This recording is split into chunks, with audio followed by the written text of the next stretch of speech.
యాలాల మండలంలో జోరుగా ఇసుక దందా. శివసాగర్ ప్రాజెక్టులో విచ్చలవిడిగా ఇసుక తవ్వకాలు. పగలు రాత్రి తేడా లేకుండా ట్రాక్టర్లు టిప్పర్లతో ఇసుక రవాణా.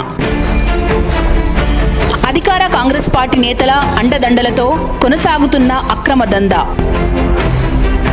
ముడుపులు తీసుకుంటూ చూసి చూడనట్లు వ్యవహరిస్తున్న పోలీసులు, రెవెన్యూ అధికారులు. ప్రభుత్వ ఆదాయానికి గండి, పర్యావరణానికి ముప్పు.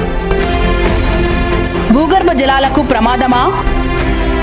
ఎవరు? అధికార పార్టీకి చెందిన ఈ లీడర్. శివసాగర్ ప్రాజెక్టు నుంచి అక్రమ ఇసుక రవాణాపై పూర్తి కథనం. త్వరలో మీ సమత టీవీలో ప్రత్యేక కథనం.